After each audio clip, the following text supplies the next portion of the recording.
Russia actually is not very creative in conducting disinformation campaigns, and abroad as well. Russia spread different and conflicting messages at the same time. When I was commenting on Indian TV, there was all the time the desire to show the situation in Ukraine worse than it is.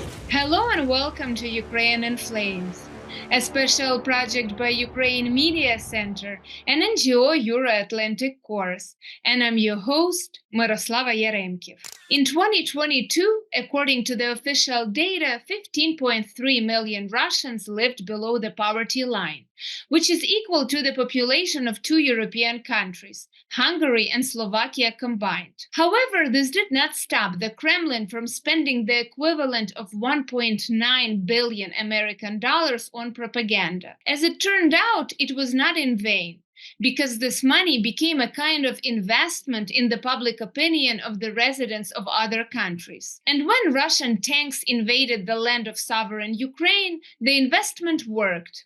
The countries of the global south, unlike Europe, either supported Putin's rhetoric or took a neutral position. In today's episode, we will discuss ways to diminish Russia's informational influence on South Asian countries and explore the narratives Russia is promoting in India and Indonesia to advance its own interests. If you want to learn more about the subject, please continue watching this video and subscribe to our channel so that you don't miss our videos in the future. Russians in various countries are launching disinformation campaigns using the same tools and methods as in Ukraine. They work with people who can support its narratives, establish contacts with them, and pay for their work. This can be done by local activists or social influencers. Russian propaganda also shows great interest in people who spread conspiracy theories. When there was a pandemic in 2020, Russia actively used information to destabilize the situation in various countries. For further insights and an overview of key Russian narratives abroad, let's welcome Olena Churanova, a fact-checker and media expert at the StopFake.org project.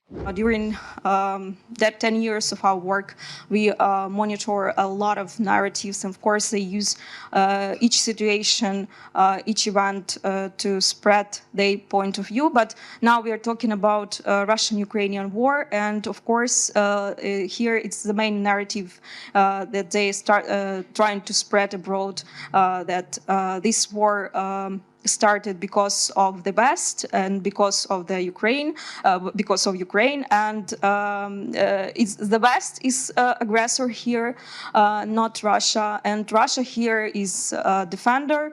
They defend its culture, its values, its people, and of course its peaceful country, and of course they work actively on issues on denying facts that they kill civilians, that they shoot civilian infrastructure. Of course, case like Bucha and so on, they also keep going to work on these issues to show that it's fake. And of course, right now we also see the other narrative that they want to spread abroad, that there is no reason to support Ukraine, and they work with this issue in different countries, that other countries have to stop to support Ukraine, and they also use here different narratives like there is no reason to support Ukraine, and even if you share some aid, it will be stolen because here is a high level of corruption, so it will be stolen or sold on some black markets and so on. Or even they play this card that each country has its own problems, so your country have to pay more attention to your own problems and not to be involved in some strange foreign war that you it doesn't matter what's going on there. Of course, I could talk about narratives a lot because it's our job. So to conclude, to summarize all of the above, Russia actually is not very creative in conducting disinformation campaigns, and abroad as well. If you read the research on the so-called active measures that the KGB used to carry on during the Soviet era, you will see that they actually use the same scheme. They use the same system. But right now they just add social media in this system. But of course, Russia has a lot of advantages in this warfare, like a lot of money that they pay for it, for these media outlets, for people, for different channels to spread this disinformation. Of course, they also play this card that they some global superpower, how they feel themselves, and they are ready to give these other countries who are their friends different energy, resources, aids, weapon, technologies, and they will going to keep it up until these countries will support their point vision of the world. It is also worth paying attention to the fact that Russian narratives often have a local context. In Indonesia, for example, you can find narratives that anti-Islam trends are growing in Europe. It is spread through Russian channels in the country. In any country, Russian propaganda experts search for vulnerable topics and a vulnerable audience. Analyst of the Center for Strategic Communications and Information Security, Olena Subota, will talk more on Russian propaganda in India and Indonesia. What can we see when we monitor the media landscape and especially Russian sources and pro-Russian sources? We see that Russia spread contradictory messages. What does it mean? It means that Russia spread different and conflicting messages at the same time. For example, at the same country, we can see the message that the Western countries supply Ukraine with weapons that continue to escalate the war on the part of Russia. On the other hand, we can see at the same country the message and at the same time that the Western countries refuse to supply weapons.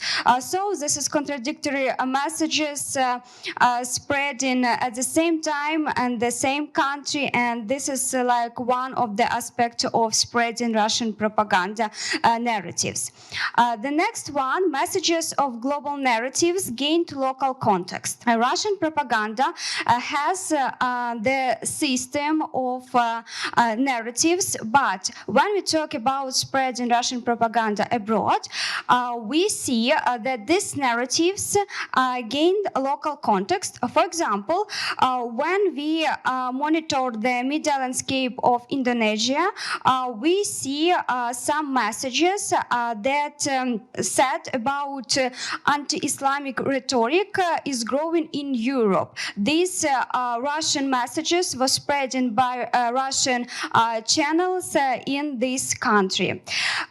Next one, that the Russian propaganda looks for vulnerable topics and vulnerable audience.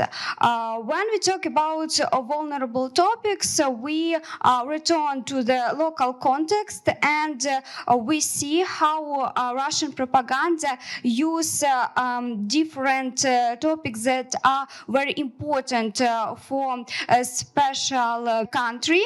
And when we talk about vulnerable audience, we understand that that Russian propaganda spread for that group of people that very easy can believe in these messages. Next one, this is considering historical features of regions and countries. The same Russian propaganda use historical and maybe cultural features of each of the region to make their narrative more more so-called original for some countries. Another one, this is adaptability of narratives to the importance of events. Russian propaganda changed their narratives and they just look at the importance of events. For example, when we talk about sanctions or we talk about the military aid, these topics and the Russian narratives can be spreading according to the importance when the European Union gives some sanctions or so on, and we see the rise of Russian narratives about this topic. The actions of Russian propaganda resemble the offensive of the armed forces in a military campaign. Success is visible when there is no resistance. In order for people in the countries of South Asia to be able to fully imagine what is happening in Ukraine, Ukraine must be strongly present in the information space and media landscape of the region and be proactive. Deputy Editor-in-Chief at Ukrainian Week and affiliated expert of Analytical Center Ukrainian Prism, Olena Vorozhbyt, will elaborate more using the example of the Indian media landscape. And this is what I think is one of the most important issues we should stress today, the necessity of the sources of more sources of information and informing the society. Frankly, I'm following Indian also informational sphere, so Indian media for the last 5 years, and especially during the 2 years of the full-scale invasion. And we had a huge interest in what was going on in Ukraine at the first 6 months of the full-scale invasion. But afterwards, interest is lower. But in the print press, like the magazine The Week or the Print or the Indian Express, there are publications which cover what's going on in Ukraine. And frankly, I would say that this is really amazing, because I could not expect that so far people would follow what's going on in Ukraine. But there is one issue which is really influence the perception of what is going on in Ukraine. I would say what we see in India is a lot of infotainment, and even during the first month of the full-scale invasion, when I was commenting on Indian TV, there was all the time the desire to show the situation in Ukraine worse than it is. And this is also what I hear from Indian students who were able to return to Ukraine to continue their studies here. And before the full-scale invasion, we had almost 20,000 Indian students here, that their parents are afraid of them because of the coverage in the media. And this is what Russia also uses, because in summer we had the full campaign with a lot of publications, mainly in Indian press, that Indian students face hostility in Ukraine without any sources, without we've talked to the students, but who were the students, where they were. And this is the example of what my colleagues were talking previously, of using the local context, because the issue of the students who study in Ukraine, it was brought up, for example, during the hearings in Rajya Sabha, in Lok Sabha, in the lower chamber of Indian Parliament in April 2022. So the issue of studies of them in Ukraine is an important one. And those who are in Ukraine, they are constantly having these messages from those who are in Ukraine, they are in Lviv or other western cities of Ukraine where it is relatively safe. So they get constant messages from their parents or relatives that the situation is very worse and you should leave the country. You've been watching a special project by Ukraine Media Center and Euro-Atlantic course dedicated to the Russian-Ukrainian war, Ukraine in Flames. In the description under this video, you can find information on how you can help Ukraine fight Russian aggression. If you find our work useful, please like and share this video. Slava Ukraini!